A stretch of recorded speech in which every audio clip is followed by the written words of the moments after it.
वृंदावन विहरी लाल श्री यमुना महारानी की, श्री गौरी गोपाल भगवान की जय। जय श्री राम, जय जय श्री राम। परम मंगलमय परात्पर अखिलेश्वर अखिल ब्रह्मांड नायक परात्पर परब्रह्म भगवान श्री कृष्ण की वांगमय प्रतिमूर्ति श्रीमद्भागवत महापुराण, दूर दूर से आई हमारी माता बहनें, श्रोतागण, भक्तगण, कथा का रसपान कर रहे सभी भक्तजनों को जय श्रीमन नारायण, जय श्री कृष्णा, जय श्री राधे, जय श्री सीताराम। स्वागत है आप सभी भक्तों का आज की मंगलमयी अमृतमयी कथा में। अंबिकापुर की पावन धरती पर, माता महामाया की पावन नगरी में इस पावन सी कथा को हमारे श्री बंसल परिवार की ओर से ये कथा का आयोजन हो रहा है।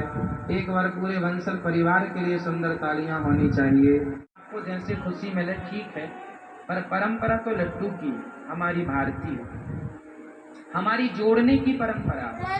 गाने बजाने से छोटे से थे उस समय एक बार राम जी ने माता कैकेयी के नेत्र बंद करके और माता कैकेयी से कहा, माँ आज मैं आपसे कुछ मांग लूं।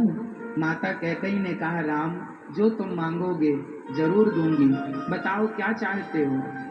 कैकेयी माँ राम से अत्यधिक प्यार करती थी, बहुत प्यार करती थी। क्या चाहते हो रघुनंदन। राम बोले, माँ जो मांगूंगा पहले वचन दो कि आप दोगी। कैकेयी माँ बोली, वचन दिया, मेरा राम जो मांगेगा मैं दूंगी, तू मेरे प्राण मांग ले मैं दे देती हूँ। तो कैकेयी माँ से राम ने कहा था, माँ जब मेरे पिता मुझे राजा बनाने लग जाएं तो मुझे वनवास भेज देना माँ, ये मैं आपसे मांग रहा हूँ। कैकेयी माता तो मूर्छित होकर गिर पड़ी। राम ये क्या मांग रहे हो, मैं तुम्हारे बिना कैसे जीऊंगी, ये अयोध्या के लोग तुम्हारे बिना कैसे जिएंगे, और क्या करोगे वन जाकर। वहां राम जी ने पूरी बात माता कैकेयी को समझाई। माँ एक रावण नाम का दुष्ट आदमी है, साधु संतों को ब्राह्मणों को बड़ा परेशान करता है, उसे मारने के लिए मेरा अवतार हुआ। माँ पिताजी मुझे नहीं भेजेंगे, आप कहोगी तो मैं जाऊंगा। कैकेयी माँ मना करती है, मैं नहीं तुझे वनवास भेज सकती। तब राम ने कहा, माँ यदि आपने मुझे वनवास भेज दिया तो लोग मेरी पूजा करेंगे भगवान की तरह। कैकेयी माँ ने मन में विचार किया कि यदि मेरे एक निर्णय से यदि राम सर्वत्र पूजा जाए तो कोई बात नहीं, राम मैं तुम्हें भेजती हूँ। जिस दिन राम को राजा बनाने का निर्णय दशरथ जी ने लिया, कल राम को राजा बनाएंगे, तो कैकेयी ने षड्यंत्र रचा, मंथरा ने कान भरे, वो आप सब जानते हैं।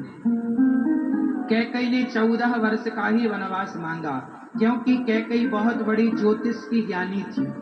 कैकेयी ने समझ लिया कि रावण की आयु अब कितनी बची। जिस दिन राम को वनवास जाना था उस दिन से रावण की उम्र कितनी बाकी है, तो कैकेयी माँ ने गिन लिया कि 14 साल बचा है रावण का जीवन, 14 साल का। इसलिए माता कैकेयी ने कहा, राम रावण को मारने जा रहे हो तो वो उसकी आयु 14 साल बची है, तो जाओ 14 साल का पूरा हो जाएगा जब उसका कार्यकाल, जिस दिन मारना उसी दिन वापस आ जाना, एक भी दिन नहीं। यदि उस दिन से रावण की आयु 13 साल बची होती तो राम जी को 13 साल का वनवास होता। यदि 5 साल बची होती तो राम जी का 5 साल का वनवास होता।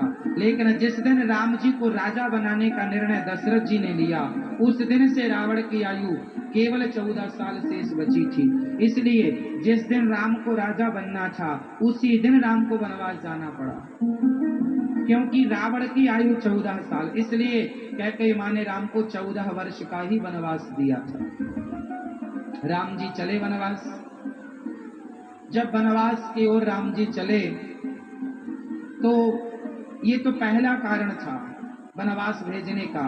अब मैं दूसरा कारण बताता हूँ, राम को वनवास क्यों भेजना पड़ा? क्या रावण को मारने के लिए?